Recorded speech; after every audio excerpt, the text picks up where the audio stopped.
What's going on, guys? Aero here, and welcome back to another video. Now, in today's video, I want to talk to you guys some more about Pokemon Scarlet and Pokemon Violet, but more so about a certain character within the game.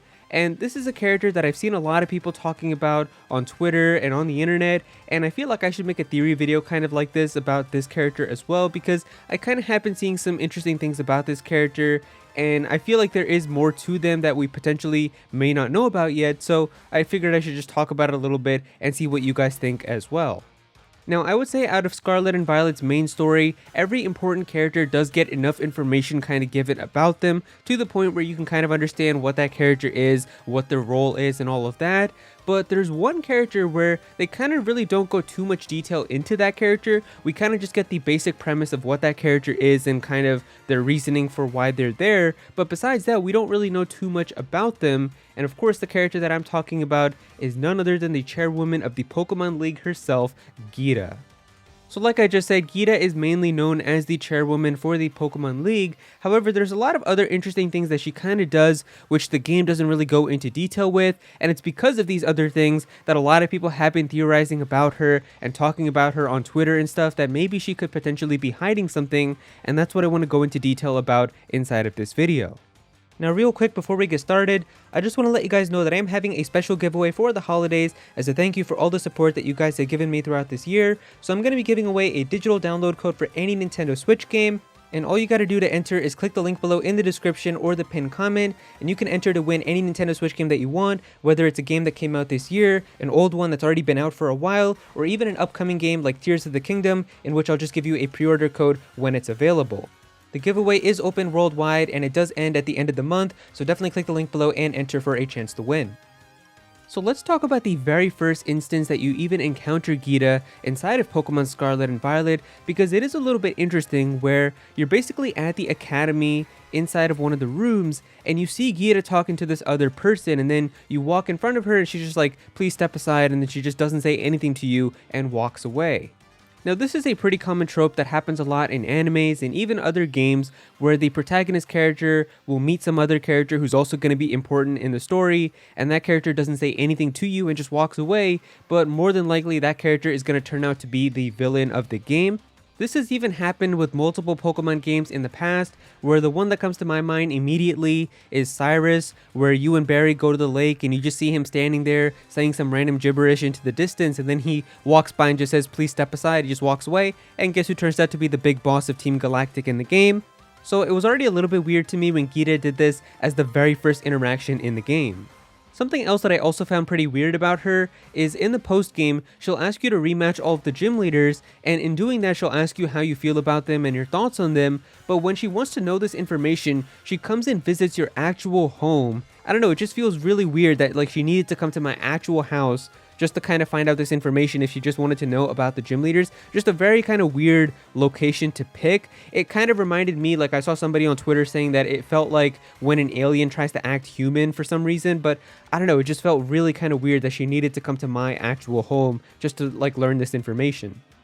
Also, speaking of the gym leaders, I think it's kind of funny how over half of the gym leaders don't even seem to like Geeta, where a majority of them have even kind of expressed kind of their thoughts about how they don't seem to like her, where Katie, Rhyme, Tulip, and Grusha all seem to not like Geeta, and then at the same time Larry is always talking about how he has to work overtime and the boss is not going to be happy and all of that, and obviously all of that is implying to Geeta as well, because Geeta is the chairwoman for the Pokemon League, so she runs all of the gyms, she runs all of the gym leaders, she's like the big boss of everybody. So because of that, it's kind of weird that over like half of the gym leaders don't even seem to really like her that much anyway, because she's kind of the one who's in charge of all of them. It's also pretty funny because when Geeta does ask you who your favorite gym leader was after doing all of the rematches, she basically has the exact same reaction for any answer that you choose, except for Larry, where she will react differently for some reason, where that's kind of funny because Larry's always talking about how the boss isn't going to be pleased with him and all of that type of stuff, so it's kind of funny that Geeta reacts differently if you like Larry the most.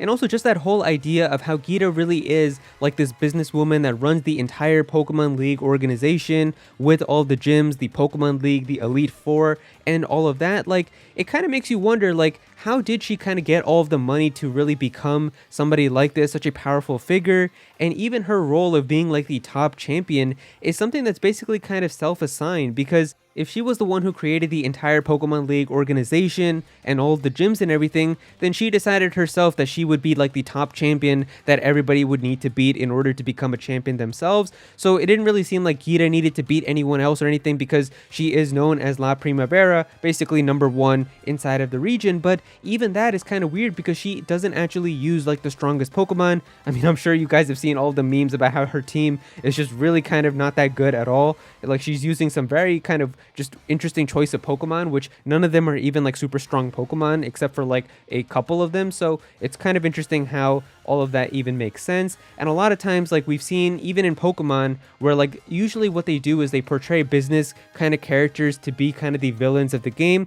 The biggest example of this is of course Giovanni, who was literally a businessman inside of the original Kanto games, and he was like the big villain of that game too. So I don't know, just some pretty interesting things about Geeta that the game never really goes into.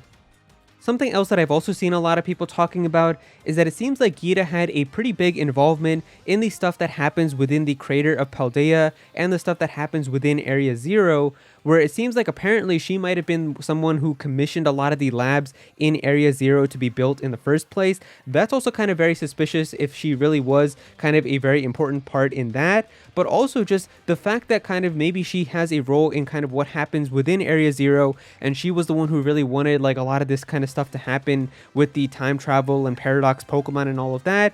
And let's not also forget that her signature Pokemon Glimmora seems to basically originate from Area Zero, because you can find a ton of them inside of Area Zero, but you can find them outside of Area Zero. However, they're extremely rare, which is making a lot of people think that maybe this is a Pokemon that did originate from Area Zero, but some of them managed to kind of escape, kind of like that Titan Dawn fan.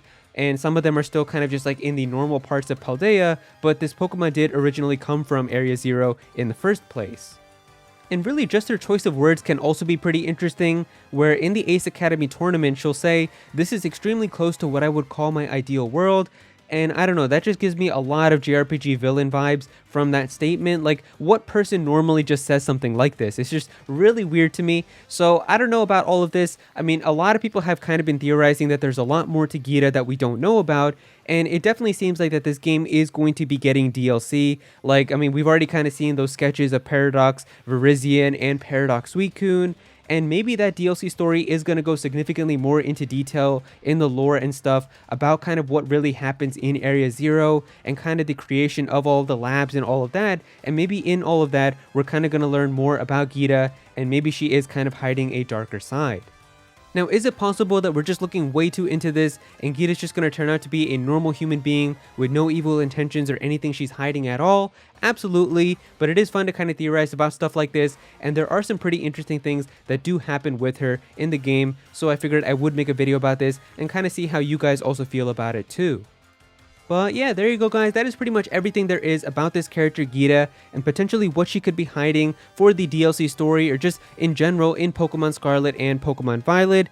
If you guys enjoyed this video, then definitely be sure to click that like button and also comment down below and let me know what you guys think about this. How are you guys feeling about this character Geeta? Do you guys think that she could potentially be hiding something, or do you think that she's just a completely normal character and we're looking way too into this? Definitely be sure to comment down below and let me know. If you're new to this channel, then please be sure to subscribe. I'm definitely going to have some more Pokemon content in the future, so definitely be sure to subscribe so you don't miss out on that. Click on that bell to become a part of the notification squad. Go follow me on Twitter at Aero so you can be featured in videos, and also join my Discord server as well. We've got a bunch of people in there who are always talking about Pokemon and Smash Bros. And Nintendo, so definitely be sure to join that. But yeah, that's pretty much it. Thank you so much for watching.